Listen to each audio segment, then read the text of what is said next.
This week on Death of the Reader, it's all about romance, as we see the crime come to a head. We'll speak to Hsu Ming Teo about classical romance and see if these Frenchmen were quite as deluded as they seem. All that and more, now on Death of the Reader. You're listening to Death of the Reader on 2SER. We are flexing herds, and it's time to farewell the widow Lerouge, as we have reached, in fact, the end of her case. Over the past 3 weeks, we've been speaking about all of the dastardly schemes and conniving servants that led to her demise and the framing of the Viscount Albert de Comerin. But herds. Flex. It was all just a big coincidence. Yeah. Also, the title is a lie. The widow Lerouge is not a widow. None of the clues matter for anything.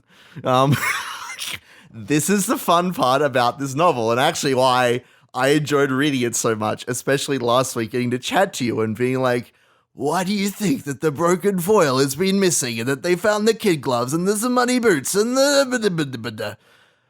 It doesn't matter. The answer doesn't matter. It just happened to all be occurring at the same time. Albert was like, yo, I'm going to go and see my sweetheart. And I was like, I'm going to kill a widow who isn't actually a widow. And then he left his stuff on the train. I know. Like, the thing is on the one hand, I feel like I should be furious about the fact that none of the clues mattered at all. Are you furious, though? This is the question. Because, like, there wasn't really any foreshadowing, I thought, as to the fact that everything was just happened, right? No, there wasn't. However, everything Tabaret said was a coincidence. Yeah. I mean, he literally would talk about, this is the son who has been switched with the other son, but they hadn't actually. That's what we find out later, of course. And he's just living right near now. No, like the whole book is a big bag of coincidences. It is. Right from the beginning. And I was mad about it. I was like genuinely frustrated with like, I put in all of this goddamn effort and you're telling me he just left it on the train? He just left all of the evidence on the train and then they found it. And like he had a little name tag saying, I am the murderer, and he left it on the train. But then it turned out that Albert also had a name tag that said, I am the murderer. But it was like misspelled a little bit. And so they were like, you're the murderer, we got you.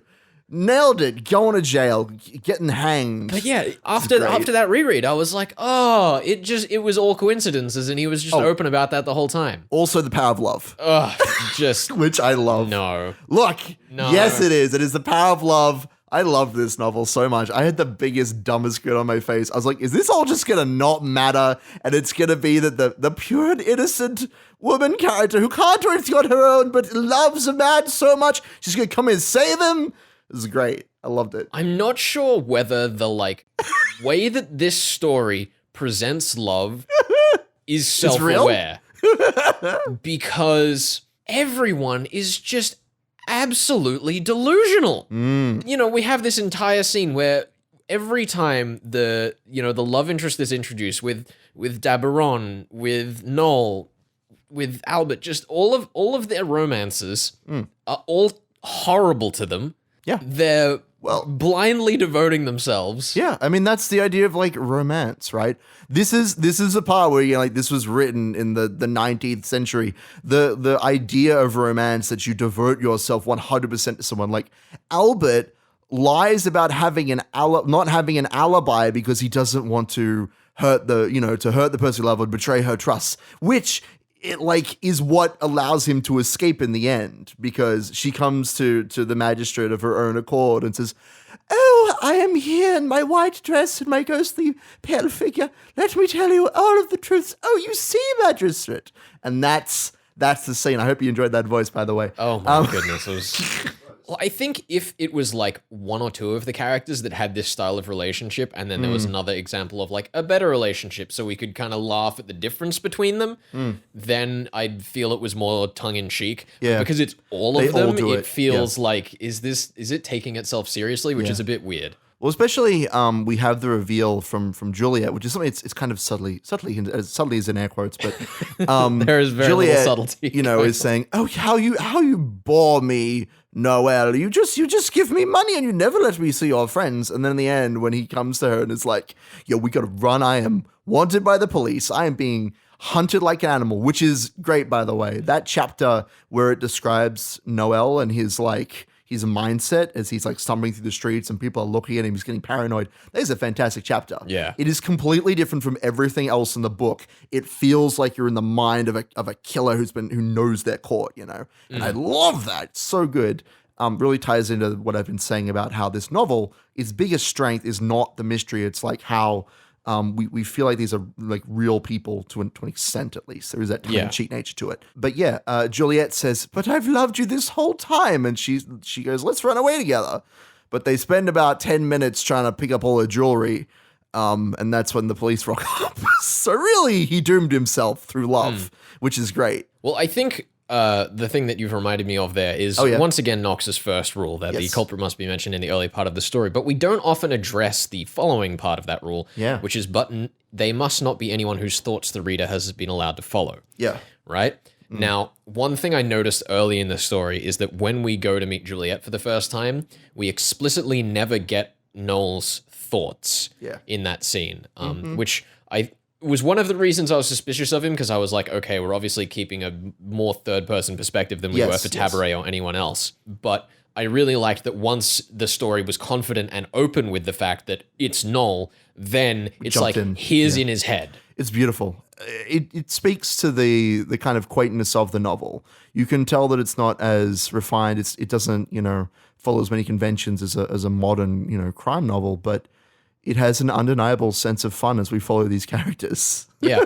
I think the other thing with all of those characters that we kind of had thrown to but never actually showed up is that maybe they were originally meant to show up, but because it was a serialized story and this was the kind of era where it would have been much easier for a Parisian to write a letter to Gaboriau and say like, "Oh, I loved this part of your novel." Maybe he got a bunch of letters that were like, "Noel's an excellent character," and he's like, "All right, he's the bad guy." Yeah, maybe. Or maybe a bunch of his letters didn't actually address the guy with the earring at all, so he kind of put him to the wayside. Because it's a serialized release, there can be a lot more dynamic push and pull from the audience, I think, of how that story develops over time, and a lot more of a dynamic way that the author can explore where their head's at. As we were talking with Sean Britton in the final part of The Floating Admiral, one of the things that's difficult between sequels and all sorts of things is that you as an author have changed, and how does that change the way you write? Well, it leads to a lot of exciting moments. As I say, the chase scene of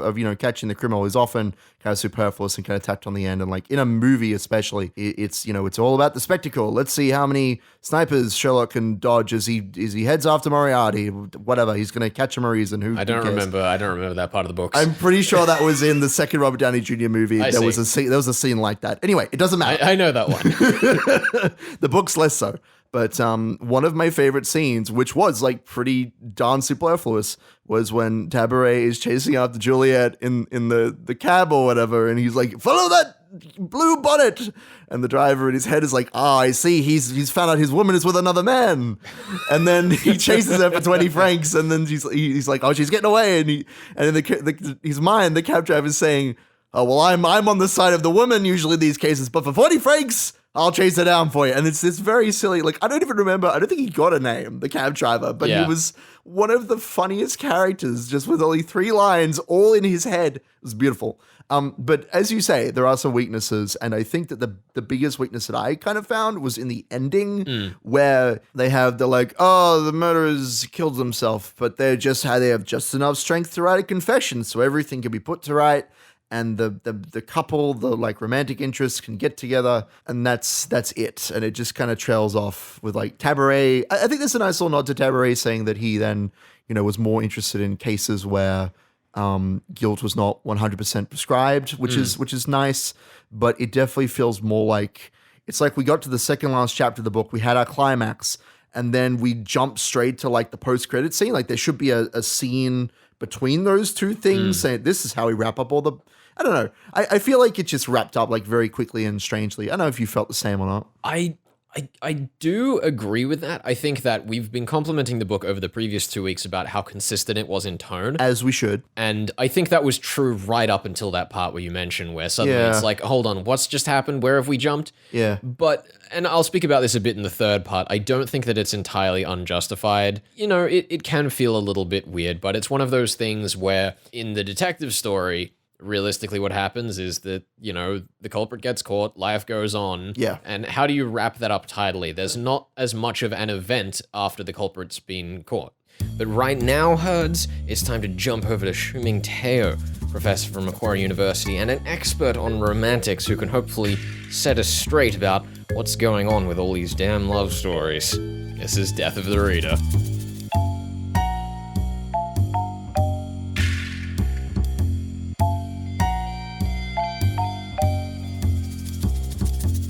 You're listening to Death of the Reader on 2SCR. This is Flex and Hertz, with more guest talent here to sweep you off your feet and teach you about romance. We have Associate Professor Hsu Ming Teo, author of Desert Passions, Orientalism, and romance novels, Behind the Moon, and Love and Vertigo, the latter of which earned the Vogel Award in 1999. Hsu Ming, welcome to the show. It's a pleasure to have you here. How are you doing today? Oh, pretty good. That's good, that's good. We're here to discuss the Lerouge Case, which, as I enjoy, has a strong romantic focus. The killer has a strong drive to pursue the woman he loves by any means. Hsu Ming, how does the romantic genre blend itself with the genre of detective fiction? There are a lot of crossovers. We probably trace the modern detective novel with romantic elements back to the 1920s and 1930s with Georgette Heyer's novels. Right, so Georgette Heyer wrote Regency romances, but she also wrote detective fiction during the golden age of detective fiction. So she was among, I guess, the writers that your listeners are probably familiar with: Agatha Christie, Marjorie Ollingham, Patricia Wentworth, Niall Marsh, Dorothy Sayers. So she was among those, but her detective fiction tended to have romantic subplots as well. The 19th century was the great age of romance. It's when the romantic novel first begins right across Europe. But I think romance back then did not mean the happy ever after that it does today. So I guess we call it love stories nowadays, but the 19th century was a great believer in love stories. So I think this whole notion that you've got to pair up, your couple in order to have some kind of resolution, that's probably very 19th century. I think the other thing that was interesting, particularly about the Lerouge case, as you were talking about how it's, love was more of a tragedy and less passion-based back in the 19th century. A lot of the relationships and romances we have going on in the Lerouge case end up being fruitless or seemingly critiquing the way people treat each other. For example, one of the main characters in the novel, Noel, his romance is very much one-sided, where he's just giving this woman everything that he has and getting nothing in return. How is that reflected in the romantic genre at the time, and how much is that reflected in other works? Okay. That's coming straight out of Romanticism, like Goethe's Werther, the sorrows of the young Werther. The 19th century was an age where people really believed in unrequited love. Right, and this is the purest form of love, and the purest ending to a love story is a tragedy, because that makes your emotions that much sharper than if they were all to end happily ever after. So the fact that you have unrequited love, I think, is quite common in 19th century love stories. And today, of course, it's completely different. You get over the person that you were in love with. The 19th century wouldn't have liked that, because love is not supposed to commoditize the beloved, right? That they become interchangeable with the next one that comes along, So you're sort of looking at, well, I've fallen in love with this person. If they don't return my feelings, that's really sad, and I grieve a bit, but then I move on to the next one, because there is the next one. So that's how we think of it today, and it's probably healthier. But back then, the person that you fell in love with was supposed to be the ideal. It was the one and only. And if they didn't return your love, then you just lived this blighted life. But if you fell in love with someone else and moved on, then they would have questioned, was that really love to begin with? Yeah, it sounds to me almost like that is a result of the commonality of arranged marriages back in those days. Do you think that that is true, and how does that manifest itself? By the 19th century, arranged marriages were not that common. So people were starting to marry for love, particularly among the middle classes, which is, of course, the readership for your novel. People had a lot more choice, but I think one of the reasons why we see love and courtship featuring so heavily in the 19th century novel, in all kinds of genres, is because people were trying to work out, well, what does it mean to fall in love, to be in love, and to marry for love? Marriage for love, what they call the love match, places a lot of responsibility on individuals. If your parents arrange your marriage, if you were not happy, well, that's on them. It's not your fault. But if you're responsible for falling in love and for making a choice of a partner based on your feelings of love, then you probably want to know what does being in love actually mean. And so there is a lot of literature, a lot of writing about what does it mean to be in love in the 19th century, not just in fiction, but also in advice manuals, in literary periodicals as well, even in newspapers. We still have talk about love, but it's more about managing. It's within the self-help genre. But in the 19th century, it really was exploratory because the stakes were so high. Yeah, especially for women. We've spoken a fair bit with this book about how it critiques the aristocracy and the upper class of the time, and I think that change where the middle class was starting to marry more for love, whereas the upper class was maybe lagging a bit behind there, and the arranged marriage of the more noble people in the book definitely reflects that. We've talked a lot about the history. Obviously, you've written quite a few texts on romance. Why are you so interested in the topic of romance? What sparked that creative? Oh, well, okay. So my first novel, Love and Vertigo, is really about, it's really the anti-romance of the family. So it's about the falling apart of the family. But one of the reasons why I guess the family falls apart is how the family got together in the first place. So the narrator's mother was of that first generation from Singapore society who got educated and then who married for love, or what she thought was love. But it's clear in that novel that what she imagines to be love is what she has learned from reading love poetry. British love poetry particularly, and the movies as well. So it's this whole discourse of love, right?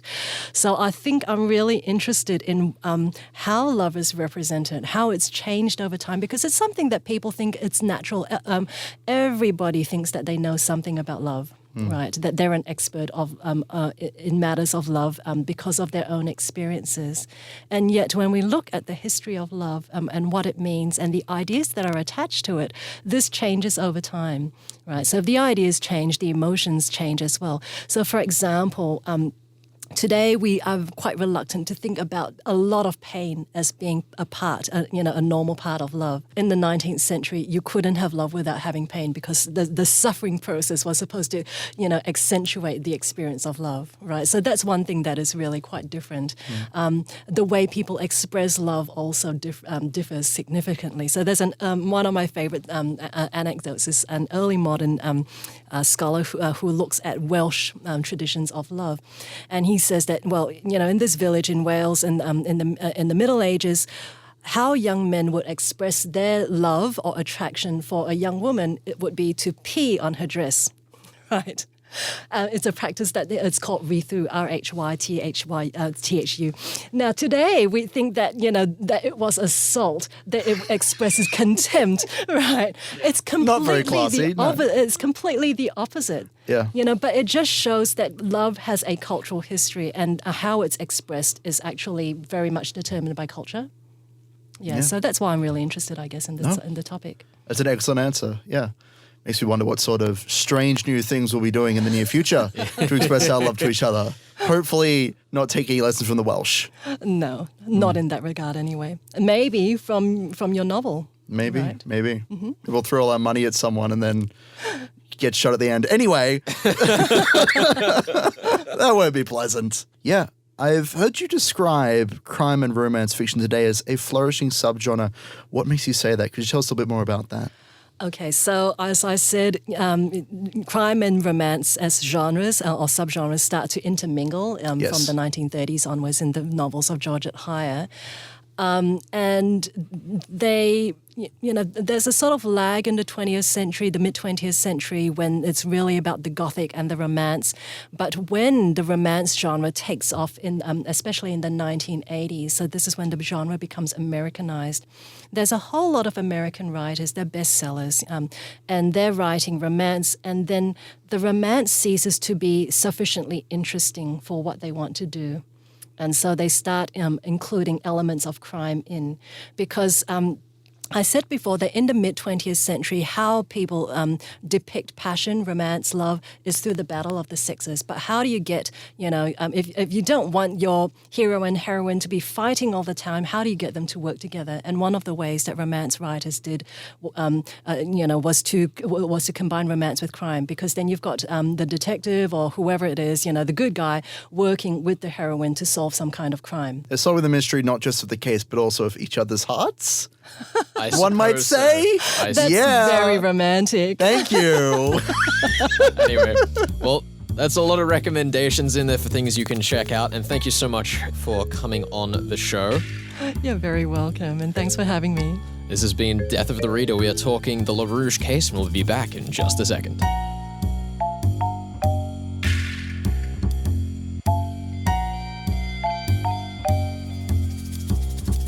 You're on 2SER. This is Death of the Reader. We are Flex and Herds, bringing you a murder mystery world tour, and this week is the final episode for the Lerouge Case. And the end for Noel, the lovely good boy who nobody hated and that was definitely innocent of all crimes. Right, Flex? Absolutely. It was that awful old woman who died halfway through the novel. So this is the part of the show where we talk about what we thought of the puzzle, how fair it was, how absolutely goddamn right I was, ish. Whatever. It's just going to happen every second week, so don't just get used to it, guys. Just buckle in and get ready for the ride of him. Yeah. Just tell me how smart he is. I'll just put on my smug glasses and Smarty we'll carry pants. on. Yeah, it's awful. I don't think I can take as much credit for being right about this novel as we could have for the previous novels we've covered, because, as we said it earlier in the episode, it's just an absolute pile of coincidences and practically tells you what's going on. It's great. I love it. This is my favorite murder mystery where, like, the mystery drives the plot. It brings us to this moral of, like, love conquers all, but also can bring you to your downfall. That's a cool thing to explore. But the mystery isn't, like, the entire point of the novel, which I know is heresy to say on a murder mystery show, but, like, that's just how I be. I love murder mystery. I love puzzling stuff out, but if that is the entire point, I don't feel like, I don't know. I want that emotional connection. I want that, like, moral lesson at the end. Yeah, I mean, one of the things with detective fiction, of course, is that there are only so many ways you can lock a door and put a corpse behind it. And Yeah, right. I think that having variety in the genre is not a bad thing, even if it does lead to some cheap feeling puzzles like this. But as you say, the puzzle is not the core of the story in the same way it is in others. That said, one of the things that I love most about the puzzles in murder mysteries is going back over them and seeing, like, this is where this was foreshadowed, this is where this was foreshadowed. Your second read is like a completely different experience. And despite how, like, tacky the puzzle was in this novel, I think this has been one of the best rereads of a murder mystery I've had. Yeah. Because you get to go back and see all of the other stuff that's going on in a new light. And because it's still a mystery, you still have that uncovering experience that you would with a conventional whodunity golden age type story. For me, as the veteran, going back and rereading it, my favorite part was reading Noel's lines, particularly when he's interacting with the counts. Where he's talking to anyone, he is, like, deadpanning it. Yeah, like, it's fantastic. He's a psychopath. Watching this battle between the two, I'm going to keep calling them the two good boys of the story, Albert and Noel, and seeing how Albert is completely clean. He does everything chivalrously and romantically. And then Noel, who's like, oh, don't worry, I'll get Albert out of prison. I'm sure that I'll do that. I don't think he ever says, I will catch the culprit. He just says, I will get Albert out. Yeah. Which is one of those fun things of, we don't really know whether he's obviously not, he's not going to, out himself, but, like, maybe he did want to get Albert out of that situation. Maybe he really did want to say, oh, well, it's somebody else. It's person X, it wasn't me. It wasn't Albert. But, like, looking through his dialogue and seeing all the times that he lies to people and see that undercurrent of his debt to Claire Jo and Juliet and all that stuff. It's fantastic to read over. And yeah, I hope you enjoyed that as well. Yeah, I have about, like, 4 annotations for every single page of the book, and every single one of them that is a Noel piece of dialogue has avoids thing next to it. Yes. Because every line he says, as you say, dodges. is dodging an issue. And it's one of those things, I picked up on it on the way, but I didn't realize how egregious it was until a reread. And I really love going back over and being like, oh, and he didn't mention that, and this one, and this one. Yep. was a fantastic experience. It's really great. I think one of the other things that I really loved about Noel earlier in the story is that when we first meet Juliet, I realized on a reread, there isn't even really a clarification on when that scene is happening. No, not really. No. You know, obviously it says 8 days until I've resolved this, but it never says what that resolution is, and there are multiple events in the novel that it could be leading up towards. Sure. It does kind of reveal it a bit later in the book. Claire Joe, he has a conversation with Claire Joe where he says that, oh, I will pay back your debts. I just need you to give me an extra week and I'll have all the money I could ever want. I really enjoyed going back over and seeing this was positioned here in the story, and then all of the reasoning I'd done about what if this was a time jump to after the crime or before the crime or here, there, or elsewhere. It really wrapped it up nicely on a reread, and I think that's perhaps the prime example of a scene that I enjoyed on a reread. Sure, yeah. But here we are, Herds, to rate the fairness of this story. And I have to say, oh no, I have never witnessed a greater essay upon Rule 6 of the Nox Decalogue. Oh my goodness, which rule is Rule 6? No accident must ever help the detective. Yeah. Nor must he ever have an unaccountable intuition. Yeah, that's just... which proves to be right. That's just this novel in a nutshell. It's just Rule 6. I am like convinced that Knox wrote that rule after reading this novel. I genuinely would not be surprised. It's great. The thing is like, if you were to read this rule as no accident must ever help the detective, right? Cool. Yeah. That's a good rule. Mm-hmm. But then when you add on the nor must he ever have an unaccountable intuition, he does that all the time. That's a little more suspicious. That's a little more this novel. Yeah, sure. Then which proves to be right, that's this novel. Yeah. Hands down. I mean, it's nothing but coincidences and him saying, what if this is a plot thing? And then it just is a plot thing. And that's the novel. Now, while we're on the topic of Nox rules, I have one last one that I have to bring up, Herds. Go for it. Not more than one secret room or passage is allowable. Yeah, there was only one. It was just the one in Noel's house. I loved the way they used Noel's one, because like it was like chapter 5, and they're just like, here it is. Yeah. And then it was the onus was upon the story to use it again in an entertaining way. Yeah. And the way it used it. Yeah. Ugh. The valet like complains. It's fantastic. It was just so good, because earlier in the story when it was first introduced, it was like so that no one would know that he's leaving the building, and then later on the valet is just like, no, he's using the door again. Yeah, he complains about it. He's like, oh, why is Noel using the secret passage? I thought that he would rather come through the front door. I suppose he's trying to save me some trouble with my poor aching back. It's so good. It's excellent. So ultimately, I guess I have to, do I call this book fair or not, Herds? I don't know, like... Do you call this book fair? I suppose so. It gives us all the clues.